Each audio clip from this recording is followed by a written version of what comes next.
नमस्कार दोस्तों आज हम बात करने वाले हैं 69,000 शिक्षक भर्ती 2020 के बारे में। दोस्तों 69,000 शिक्षक भर्ती के को लेकर के हाई कोर्ट ने अपने निर्देश जारी किए हैं, जिसमें कहा है कि शिक्षक भर्ती प्रक्रिया जारी रखे उत्तर प्रदेश सरकार।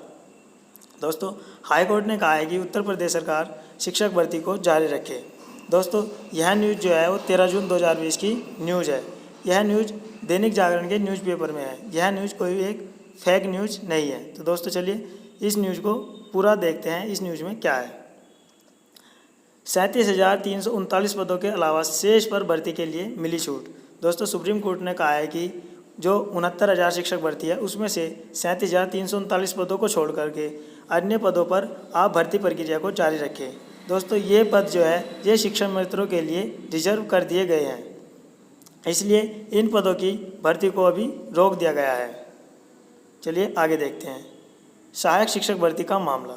डिवीज़न बेंच ने सिंगल बेंच के 3 जून के अंतरिम आदेश पर लगाई रोक। दोस्तों डिवीज़न बेंच ने सिंगल बेंच के 3 जून के अंतरिम आदेश पर रोक लगा दी है। दोस्तों इसमें क्या रोक लगाई है उसको भी देख लेते हैं।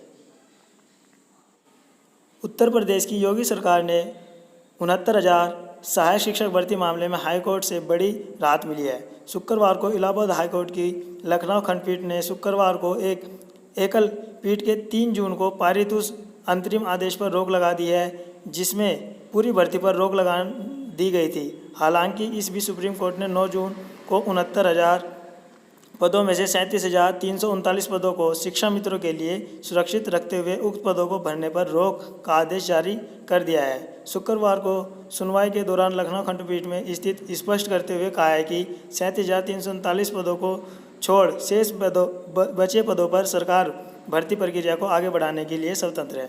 दोस्तों इलाहाबाद हाईकोर्ट ने साफ कर दिया है कि जो 37,339 पद है उनको छोड़ करके अन्य पदों पर आप अपनी शिक्षक जो भर्ती प्रक्रिया है उसको करा सकते हैं, उस पर कोई भी रोक नहीं है। तो दोस्तों इलाहाबाद हाईकोर्ट ने ये साफ कर दिया है। यह आदेश जस्टिस पंकज कुमार जायसवाल एवं जस्टिस दिनेश कुमार सिंह कोई डिवीजन बेंच में सरकार की परीक्षा नियंत्रण प्राधिकरण की ओर से एकल पीठ के 3 जून के आदेश को चुनौती देते हुए दायर शेष 3 अपीलों को पर पारित किया है। उल्लेखनीय है कि एकल पीठ के सरकार द्वारा 8 मई 2020 को घोषित परीक्षा परिणाम पर सवालिया निशाना लगाते हुए कुछ प्रश्नों पर उत्तर कुंजी पर भ्रम की स्थिति पाते हुए पूरी चयन प्रक्रिया पर रोक लगा दी गई थी। तो दोस्तों अब पूरी भर्ती पर रोक नहीं है, इसमें सिर्फ 37,339 पदों पर ही रोक लगाई है। बाकी बचे पदों पर आप की प्रक्रिया जो है वो जारी रहेगी। दोस्तों इसमें वो आगे देख लेते हैं। सरकार को सुप्रीम कोर्ट के रुख का इंतजार। दोस्तों सरकार को सुप्रीम कोर्ट के रुख का इंतजार है।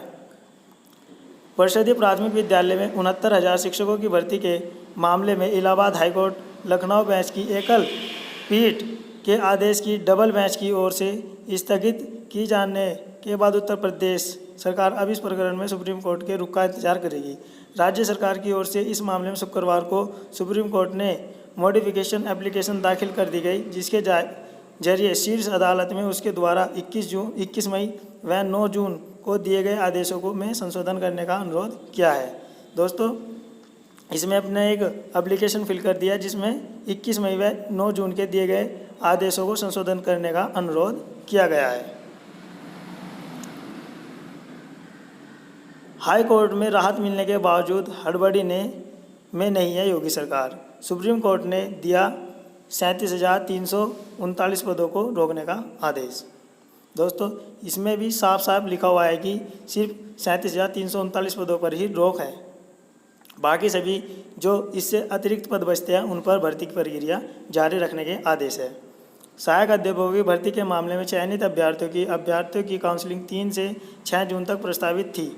इस बीच सहायक अध्यापक भर्ती की लिखित परीक्षा में पूछे गए कुछ सवालों के जवाबों में असंतुष्ट अभ्यर्थी हाईकोर्ट चले गए। उनकी याचिका को सुनवाई करते हुए हाईकोर्ट ने बीती 3 जून को भर्ती पर अंतरिम रोक लगा दी थी। उच्च न्यायालय ने एकल पीठ के निर्णय को सरकार ने विशेष अपील के जरिए डबल बेंच के समक्ष चुनौती दी थी। बेसिक शिक्षा मंत्री स्वतंत्र प्रभार डॉक्टर सतीश शर्मा त्रिवेदी ने जागरण को बताया कि इलाहाबाद हाईकोर्ट की 2 संसदीय पीठ यानी कि डबल बेंच के आदेश के बाद सरकार भर्ती प्रक्रिया को आगे बढ़ाने की बजाय अब इन मामलों में सुप्रीम कोर्ट ने आदेश का इंतजार करेगी। इन्होंने कहा कि इस मामले में मॉडिफिकेशन एप्लीकेशन दाखिल कर दी गई है। सर्वोच्च न्यायालय का जैसा आदेश होगा सरकार वैसा ही करेगी। दोस्तों जो अब भर्ती प्रक्रिया में देरी हो रही है वो सिर्फ सुप्रीम कोर्ट के आगे के जो गाइडलाइंस जारी होने वाली है सिर्फ उसी का इंतजार है। बाकी सभी जो 37,339 से अतिरिक्त जो पद है उन पर भर्ती प्रक्रिया जारी रहेगी। तो फ्रेंड्स, जितने भी स्टूडेंट्स इस पेपर में क्वालिफाई हुए हैं और उन्होंने उस मेरिट को क्वालिफाई किया है और वे शिक्षा मित्र नहीं है, उनके लिए बहुत बड़ी खुशखबरी है कि उनकी जो शिक्षा भर्ती है वो जारी रहेगी। और दोस्तों, जल्दी से अपनी फाइल और डॉक्यूमेंट्स को कंप्लीट कर लो, क्योंकि पता नहीं कब हाई कोर्ट जो है अपनी गाइडलाइंस जारी कर दे, क्योंकि अब जल्द ही आपकी जो है वो हाई कोर्ट की गाइडलाइंस जारी होने वाली है। तो दोस्तों, आज की वीडियो में बस इतना ही। दोस्तों, हम आशा करते हैं कि हमारे द्वारा बताई गई जानकारी आपको अच्छी लगी होगी और आपकी हेल्प हुई होगी। तो दोस्तों, हमें कमेंट करके ज़रूर बताएं और चैनल को लाइक शेयर और सब्सक्राइब करना ना भूलें।